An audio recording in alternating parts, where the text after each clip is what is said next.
Happy to be here, guys. Okay. It's great to have the value 500. Welcome, everyone. We are so excited to have this panel discussion of making National Disability Independence Day a company holiday. I am Mindy Scheier, and I'd like to start with a visual description. I am a 51-year-old white woman with curly red hair, freckles on my face, red lipstick, and a very floral, in my opinion, fabulous dress on. And today I'd like to also introduce our interpreter, Richard Loya, who is a Latino male with dark hair, glasses, and a black t-shirt. So why are we here today? I am the very proud founder and CEO of GAMUT Management. I am also a fashion designer by trade, but in my opinion, most importantly, the proud mom of a now 18-year-old son with muscular dystrophy. And I learned a long time ago that there was a need in this world for true inclusion of people with disabilities, primarily in this case in the fashion industry, and really understanding how we can better incorporate people with disabilities into all of our conversations in this mainstream world. In 2019, I started GAMUT Management as the first of its kind consulting and talent management company, exclusively working with brands to help them adapt their products, services, and work directly with people with disabilities in the process. My journey, thankfully, has led me to such extraordinary people, which happen to be a part of this panel today. And our topic today that we are talking about is really understanding why National Disability Independence Day should be a federally recognized holiday from a corporate perspective. So just to give a little bit more context around that, if I may read, July 26th is National Disability Independence Day, a federally recognized day to celebrate the 1990 signing of the Americans with Disabilities Act, or the ADA. This landmark bill prohibits discrimination against people with disabilities and guarantees their civil right to access education, transportation, employment, and other services. Before the ADA, people with disabilities were not legally entitled to reasonable accommodations, including at universities or colleges. President George Bush signed the Americans with Disabilities Act in a ceremony on the South Lawn of the White House. He was surrounded by Evan Kemp, chairman of the Equal Employment Opportunity Commission, Justin Dart, chairman of the President's Committee of Employment of People with Disabilities, Reverend Harold Wilk, and Swift Perino, chairperson, National Council of Disability. And if I may quote George Bush, he said, "Let the shameful wall of exclusion finally come tumbling down." Last year, GAMUT Management included July 26th as one of our official holidays for our employees to take off. We are having this discussion today because tomorrow we won't be working. Our hope is that companies will also consider July 26th a holiday, and that everyone will pause, learn, and reflect on what this day means. I am a tremendous believer in having panelists introduce themselves, and I am honored and humbled to be surrounded by such leaders in the disability space. Erin, if I could start with you as an introduction, please.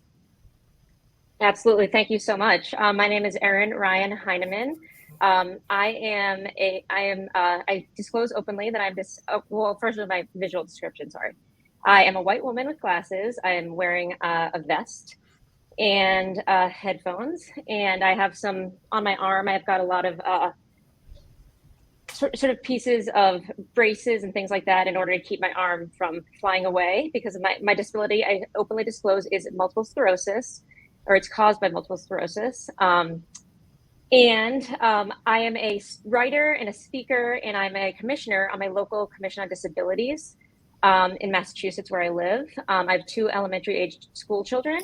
And before I became disabled 3 years ago, I taught high school English for 12 years. And today I take that, my understanding of classroom management and education, and I try to weave it into education about inclusion and disabilities. I'm really excited to be here, so thank you so much. Thank you. Mr. John Kemp. Well, hi, Mindy, and hi, everybody. My name is John Kemp, and I am a quadruple congenital amputee. I was born without arms or legs up at the elbows and the knees. I wear 4 prostheses. I had surgeries on 3 of 4 stumps to be able to wear prostheses, and I have grown up with my disability, attending public school, parochial school, and going on through college and law school. And so I have lived a great life with my disability, and I also understand all about disability culture and what it means to be a part of a very large community, half of whom won't acknowledge that they are a member of the community. So I am a president and CEO of Lakeshore Foundation in Birmingham, Alabama, having spent a number of years in Washington, D.C., and outside of New York City on Long Island, running Viscardi Center. It's a pleasure to be with you. I will just add that I testified on behalf of the Americans with Disabilities Act when it came up in 1989 for consideration and wasn't passed until 1990. So this is near and dear to my heart and has been part of my life for forever. Thank you, John. Andy. Well, thank you for the opportunity to be a part of this panel and part of what you're doing.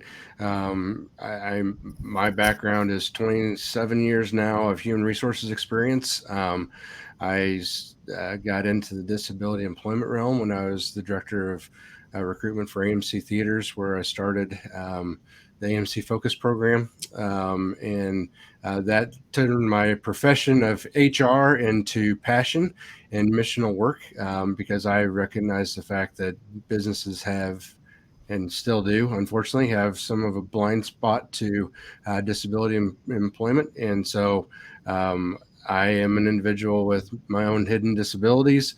I'm a parent of children with disabilities. And so, yes, this is near and dear to my heart as well.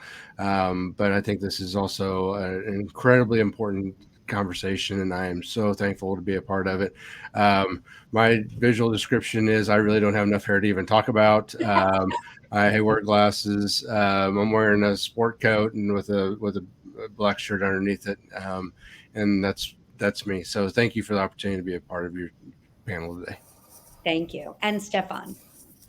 Well, Mindy and my fellow panelists, it's an honor to be here and a pleasure certainly to reconnect with Mindy and some familiar faces on this panel. My name is Stephane Leblois. I'm the Director of Partnerships for the Valuable 500.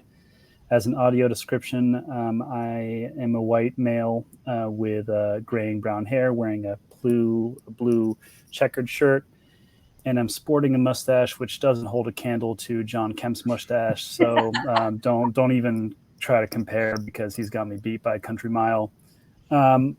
So, briefly, the Valuable 500 is a global partnership of companies, all committed to ending disability exclusion in its various shapes and forms. In my role, I serve as kind of a bridge between the disability community and our companies to create relationships of shared value and learning. And it's a pleasure to be speaking on this panel today for what I deem to be a very important topic. So thank you for having me.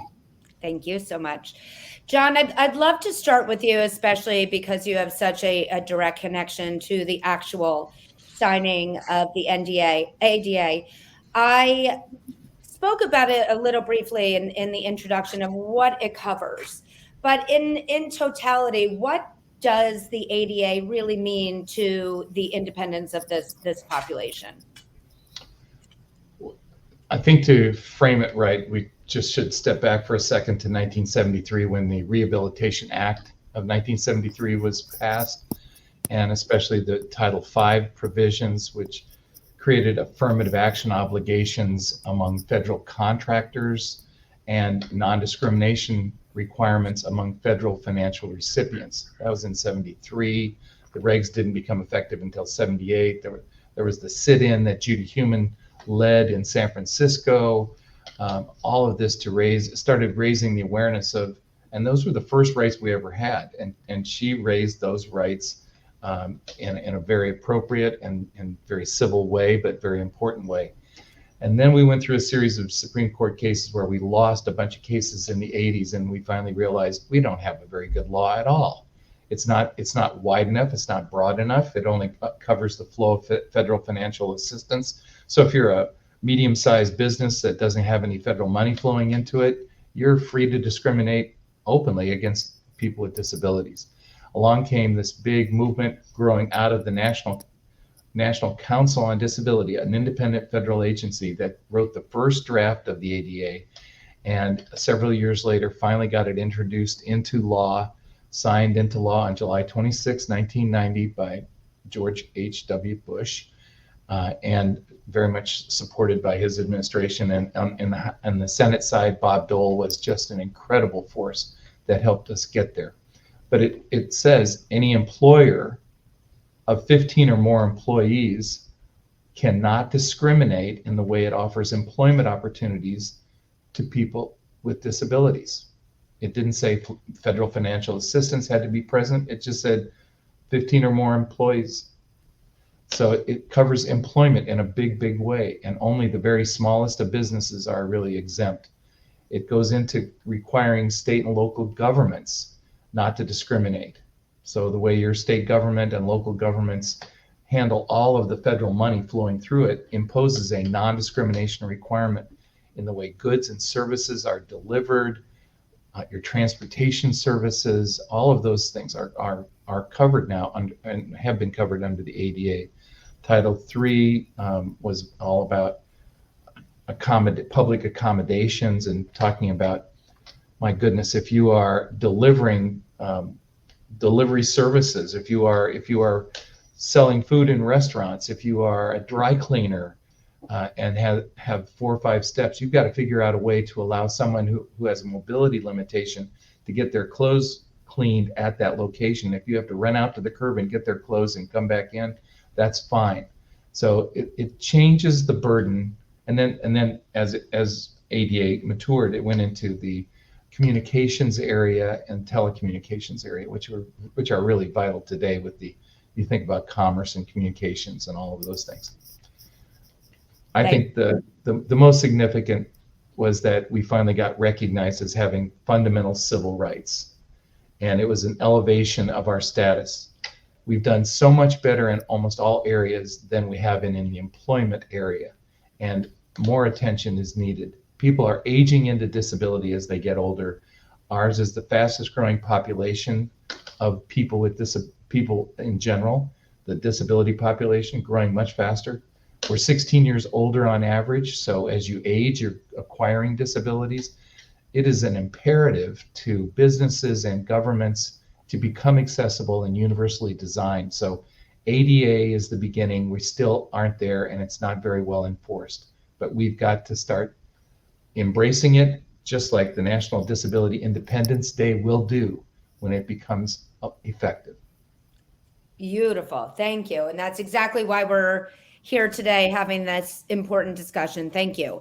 Erin, you mentioned that the word independence is important as it relates to the July 26th date, which is different from Disability Pride Month, which we are currently celebrating. Can you explain what you meant about the importance of independence within National Disability Independence Day? Absolutely. First, I want to mention 2 things.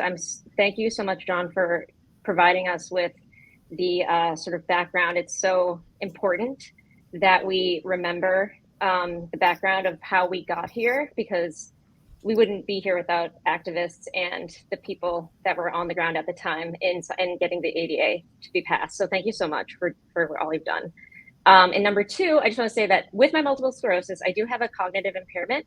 Sometimes I miss words, I forget words. So if that happens, any panelist is free to help me. And I say that because many people with disabilities don't want the help, but I do. So if I miss a word or anything, you're free to help me. But the word independence, so I was an English teacher for 12 years, and I like to talk about sort of with students about what the connotations of certain words and what these words can mean in different instances. And independence to me, it's so with the ADA, it's removing barriers to access. It's breaking down those barriers, right?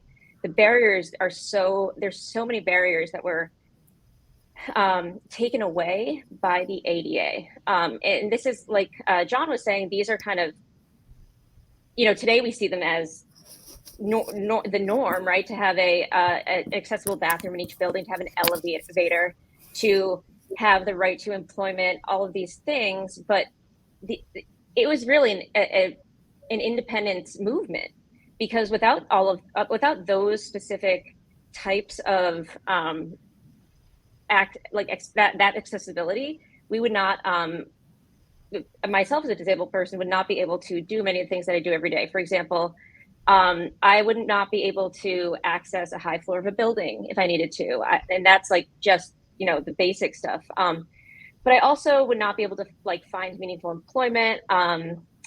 And I wouldn't be able to take my children to many parks and things like that. So to me, the ADA is independence for me as a mother and as an educator. I will say that I recently flew on a plane for the first time since I became disabled 3 years ago, physically and cognitively. And I marveled at the, and I know that there have been lots of situations where airlines, have trouble in doing their due diligence and duty with regards to the ADA. But I got wheelchair service to my gate, and I just kept thinking the entire time, this is somebody's job to do this, to help me and to support me, to support me, right, in getting there. This is somebody's job because it's required by law. And that to me is a level of independence that I never knew I would need. I never knew I would need at 38 years old. And I am just so glad that it exists. So that's independence to me. Thank you. Beautifully said. I'm going to switch gears a little bit, as this is something that from the GAMUT management perspective, we hold in very high regard as we are working with our clients to help develop products outwardly. We also help the companies internally make sure that they are really authentic and disability confident. Andy, in your experience, why is disability inclusion within organizations important from a DEI HR perspective?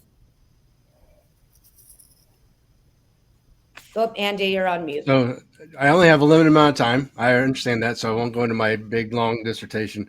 But one is, I will say, I want to echo some things that John mentioned, right? I mean, individuals, when we talk about individuals with disabilities and we run our census data and that sort of stuff, it comes out to be about 26% of the U.S. population are individuals with known disabilities. If you lay just that percentage upon any organization, that's better than 1 out of 4 individuals within the organization have some sort of condition that prohibits them from being able to have full access or what have you. And so one of the things that we've worked with, and we at Global Disability Inclusion, we work with businesses all over the world. And it doesn't matter the language in which being spoken, it's the same questions that come up over and over and over again. And so needs to be an intentionality about including disability in DEI, because oftentimes it is the forgotten segment of diversity, equity, and inclusion and belonging. It's like, well, their diversity statement sounds really good, but if you actually look for the term disability, it's missing, right? And so it is a blind spot that's not intentional most of the time, but it's like, what do we need to be able to do? And so it's not just being able to recruit individuals. To me, a bigger component is retaining our workforce, right? I mean, if somebody who's got 10, 15, 20 years of experience within the organization acquires a condition that prohibits them from being able to do an aspect of their job, that, like Erin mentioned, like there's this barrier that showed up. Well, if I can't have a conversation about what that person needs to be successful, I'm going to lose 20 years of institutional knowledge that I cannot replace because I go out and quote unquote hire another person, right? And so I think it's imperative for businesses to start really making an intentional push, because we are aging And John's point of this is the largest, single largest increasing population that we have. So if we're saying that population's increasing, our mainstream pool that we can recruit people from is actually shrinking. And so companies have to be nimble and have to be intentional about it. And I think that's the biggest thing, is being intentional. And I think that's part of this whole, Disability Independence Day is a huge part about being intentional in disability inclusion. It's so well said. And I actually just recently read an article that there could be a day that there's more people with disabilities on the planet than not. And I think that's pretty possible with the way that we're going. Stephane, curious, how could incorporating July 26th as a company holiday help to further disability inclusion in the corporate landscape from your perspective? That's a great question. So, generally thinking as a leader would think,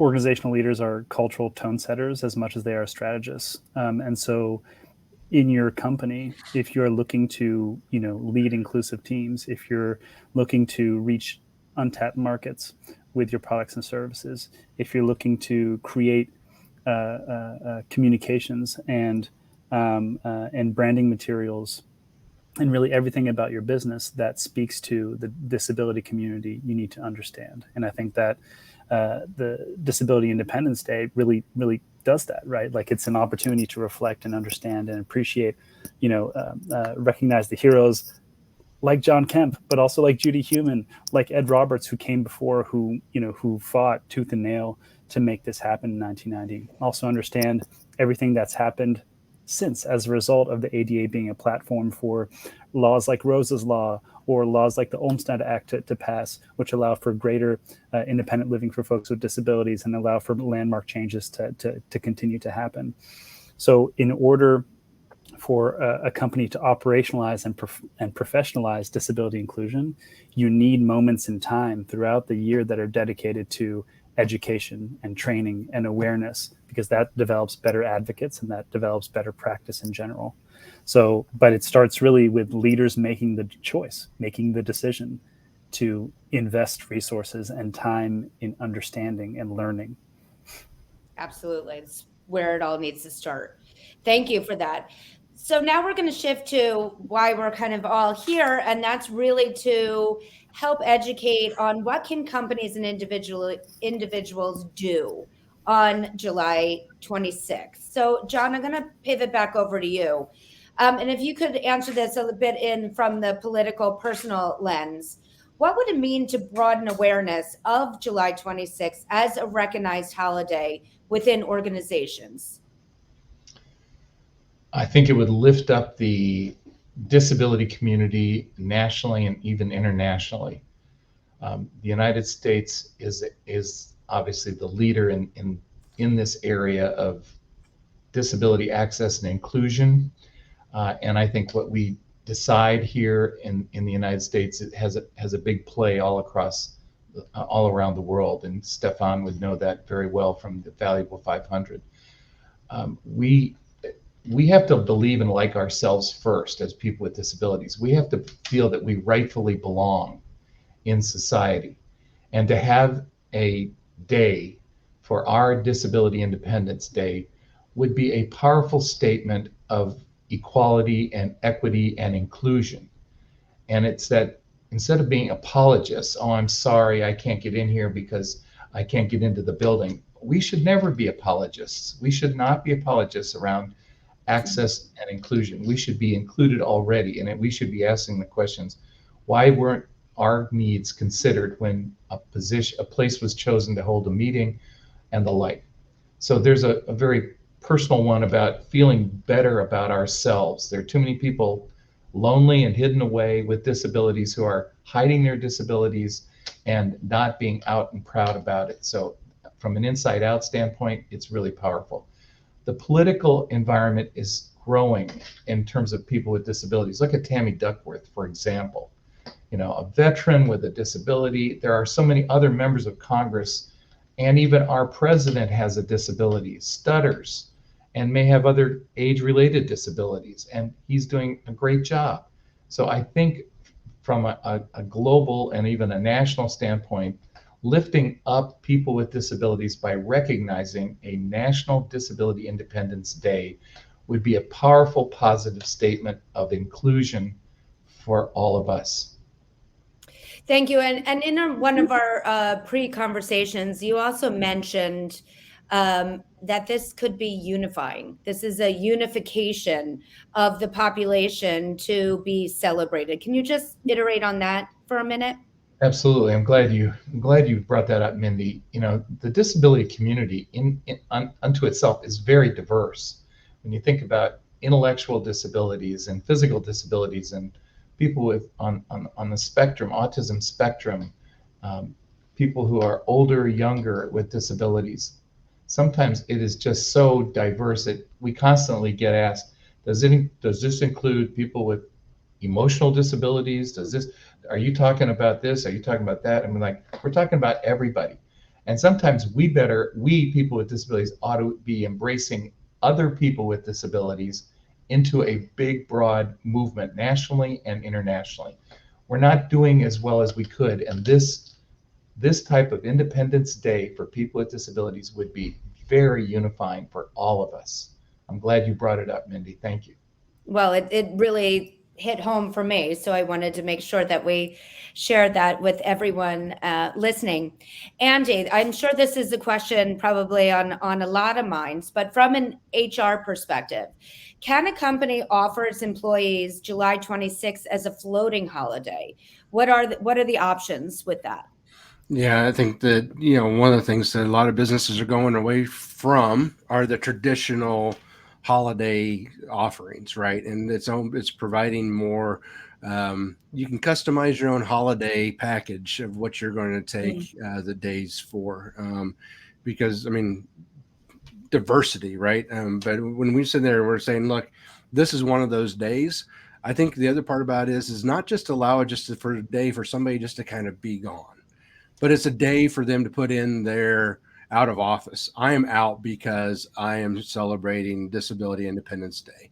LinkedIn has ways for you to brand things. I think LinkedIn needs to have one, some way of celebrating National Disability Independence Day. So I think that it's not just, you can take a day, but put more emphasis behind it and explain, you can do a ramp up to National Disability and Independence Day. It is, obviously it is National Disability Pride Month, and I'm with Erin. I like the term independence way better than pride. But we'll take whatever we can get. It's been a crawl, walk, run journey. We'll continue to crawl, walk, run on that. But yes, allowing employees to have customized days, but it's not just to allow them just to pick a day.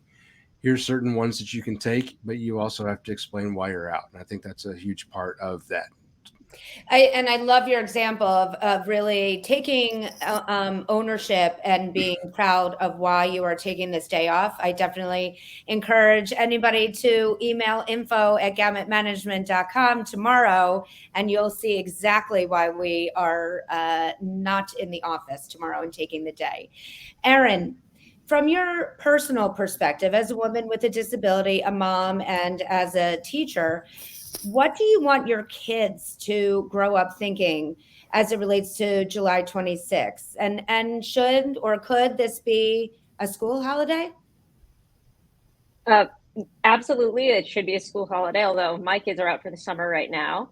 But what I want them to know is sort of things that I've already told them, and I've actually had the opportunity to speak at my daughter's school about my own disability. And that's what I really mean when I'm talking about inclusion education. What I really mean by that is talking about so I use the word not currently disabled individuals, people who do not have disabilities, reaching those people. And often it's, so when I talked at my daughter's school, it was a group of kids, but it was also the teachers and the principal.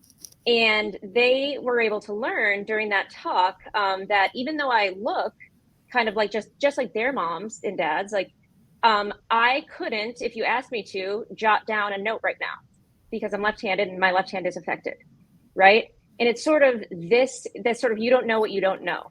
And having disabled people in the room and helping to make decisions about inclusion. That's really important. My daughter was so proud that I was there speaking at her school through a program called Understanding Our Differences.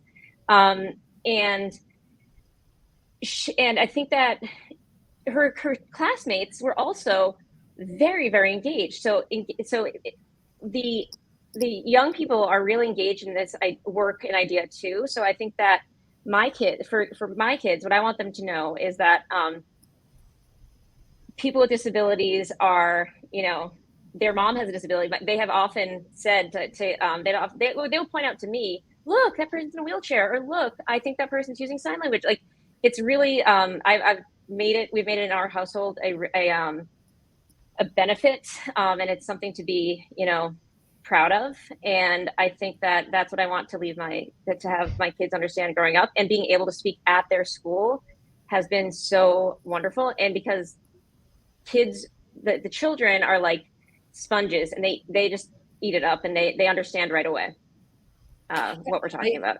I love that you just mentioned that. And just to kind of plug Oliver Scheier, we were fortunate enough to just be interviewed by Kate Snow on NBC, and Oliver proudly said in front of national television that having a disability is cool. And it was so unbelievable to hear such a powerful statement from such a proud young man that, has different ways of doing what is typically done. So thank you so much for bringing that up. And you were a perfect setup for Stephane. In your experience working with corporations related to disability initiatives, how can allies support the awareness of the day? I mean, I think the sad reality is the majority of folks in decision-making roles, in the top leadership roles in the C-suite, are folks without lived experience of disability. And I say lived experience to also include caregivers or folks who have direct contact with, an individual with disabilities every day, whether that's an aging parent or a child with a disability, what have you. So, allies have an incredibly important role to play in not only taking it upon themselves to better understand disability, to better understand what disability inclusion looks like in the workplace, what it looks like for consumers, what it looks like, in virtual spaces and in built environment spaces. So it's on the ally to learn and to understand. And it's also, because allies typically find themselves in positions of power and decision-making, it's also on them to make the right decisions and be open, not only to work with folks with lived experience to inform their action, but also receive criticism when they get it wrong. It's incredibly important to stay humble.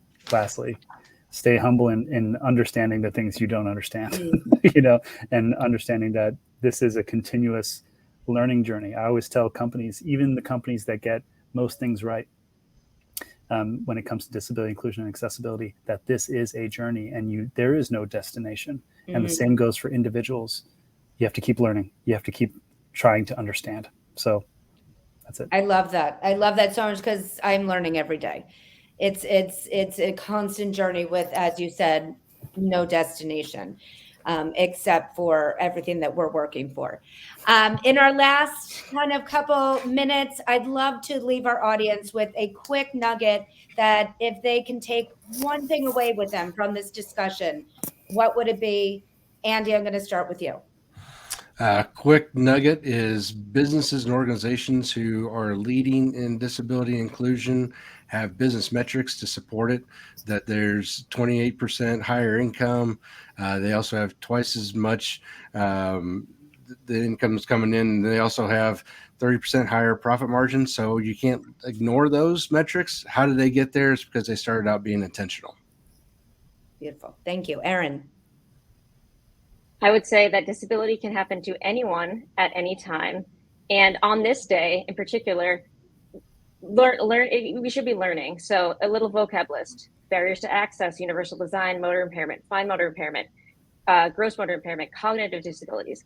All of these terms are part of the disability landscape, and knowing these terms, knowing what they mean is incredibly important. And I would encourage people to learn them today. Thank you, John. I'm a proud person with a disability and believe in the independence of all people with disabilities. And this type of holiday or this type of celebration will elevate our status as well as everyone else's understanding of people with disabilities. I love it. Thank you. And Stephane. So two things, as a business, as a leader, understanding that, it's important to drive action, and part of driving action is also holding yourself accountable. So, knowing that data tells a story and tells where you've been and where you need to go. Hold yourself accountable by measuring impact over time. Even if you don't have much to measure at first, make sure you build those systems to measure. And the second piece is you are not alone. If you are a business striving to be more inclusive, folks like Global Disability Inclusion, Meg, I know you're listening, but Andy and Meg run an absolutely amazing team, and they offer amazing services to employers. Same with Mindy over at GAMUT Management. John Kemp is one of the OGs when it comes to disability inclusion in business. And folks like Erin, who, even though Erin isn't specifically focused on supporting businesses, have so much value to share when it comes to lived experience and understanding from, a base level what it is to be a disabled consumer and potential job seeker. If you learn from these people, you learn from these organizations who have value to add to your business, you're able to achieve much, much better ends.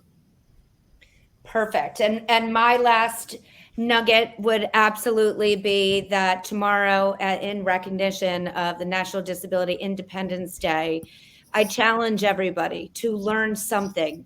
Learn one article of the ADA, learn about language, learn about the different types of disabilities, and share it.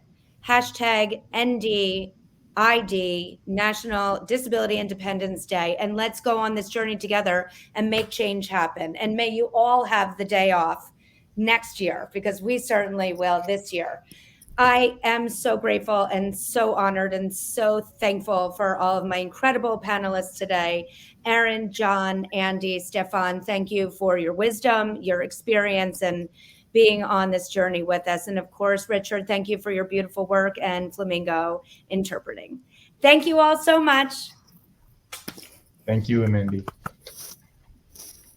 Thank you.